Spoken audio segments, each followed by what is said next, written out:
Betelgeuse termasuk bintang raksasa merah. Bola plasma panas ini menjadi salah satu bintang terbesar sekaligus paling terang di galaksi kita. Ukurannya sekitar 500 kali lebih besar dari matahari, tapi bintang ini berdenyut, membesar, dan mengecil. Bahkan di puncak prosesnya, Betelgeuse bisa 800 kali lebih besar dari ukuran rata-ratanya. Kalau bintang ini diibaratkan sebagai ember, maka 300 jutaan matahari akan muat dimasukin ke dalamnya meskipun bobotnya cuma 17 kali lebih berat. Dan bumi kita berjarak sekitar 500 tahun cahaya dari sini. Oke sip, kita luncurin dulu pesawat luar angkasa tercanggih kita untuk terbang ke Betelgeuse. Dalam hitungan detik, kita sudah menempuh jarak sejauh 390.000 km menuju bulan atau setara dengan 9,5 kali keliling bumi. Pesawat yang ditenagai roket biasa akan sampai di sini setelah 3 hari.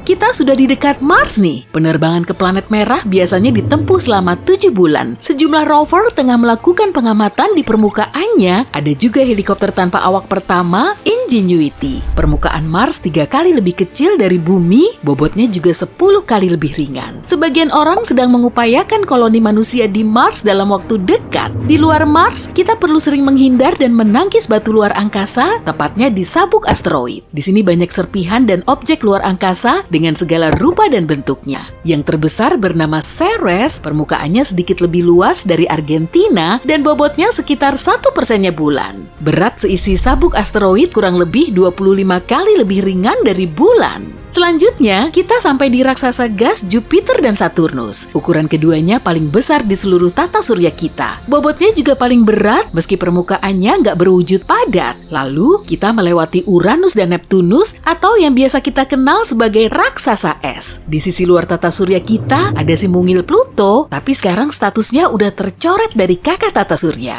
Wah, kita udah menempuh jarak 7 miliar kilometer dari bumi. Probe New Horizons perlu terbang selama 9 tahun loh agar sampai di sini.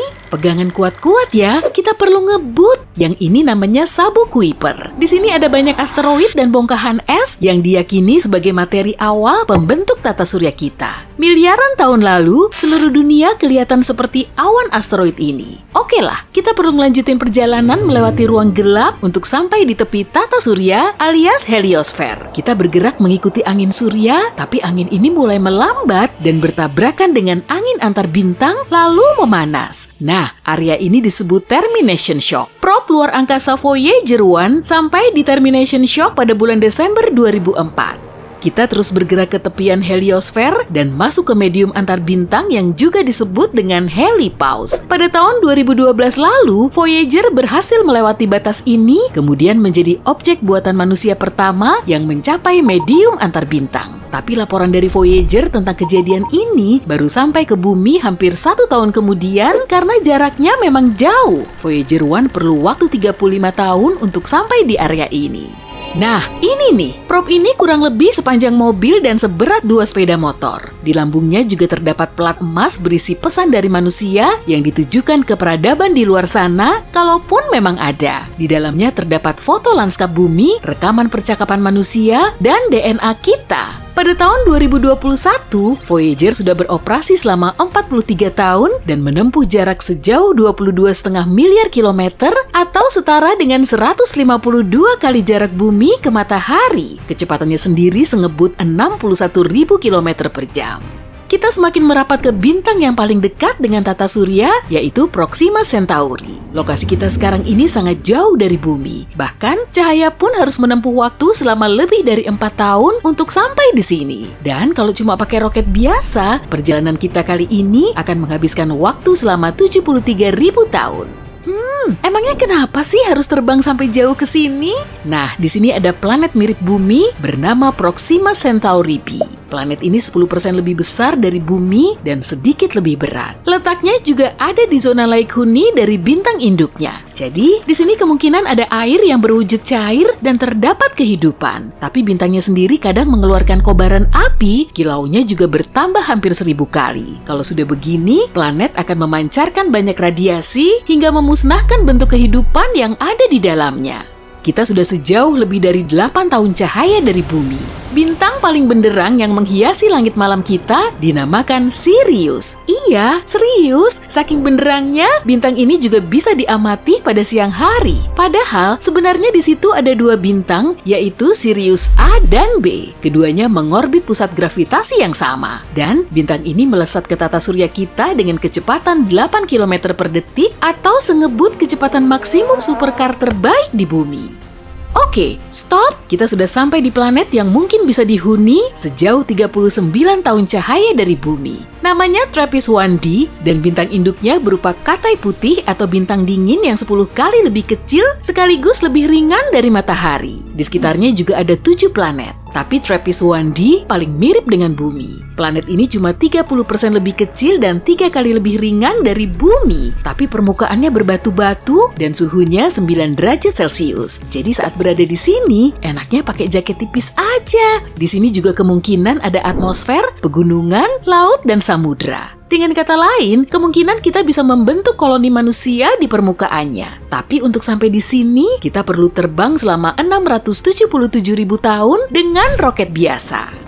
Wah, kita udah sampai di tujuan utama kita nih, Betelgeuse. Waktu tempuh ke bintang ini kurang lebih selama 8,7 juta tahun dengan pesawat luar angkasa modern. Bintang ini sangat jumbo, sampai-sampai pesawat kita cuma kelihatan seperti butiran pasir di hamparan pantai. Kita perlu merunut ke masa lalu untuk mencari tahu proses terbentuknya bintang ini. Awalnya ada nebula cantik berupa awan debu dan serpihan ruang angkasa dengan warna indahnya. Kemudian, beratnya menyusut hingga memicu reaksi nuklir di inti nebula. Duar! Terbentuklah bintang baru. Awalnya, Betelgeuse sangat besar dan panas. Tapi kemudian, ukurannya menjadi stabil. Oke, kita amati bagian intinya. Reaksi nuklir di inti bintang menghasilkan panas dan energi yang sangat besar. Energi ini kemudian menghasilkan gaya pendorong dinding bintang dari dalam, sehingga membuatnya makin besar dan makin berat. Makanya, gravitasi mendorongnya dari luar, dan kalau kedua gaya ini saling seimbang, bintangnya juga ikut stabil.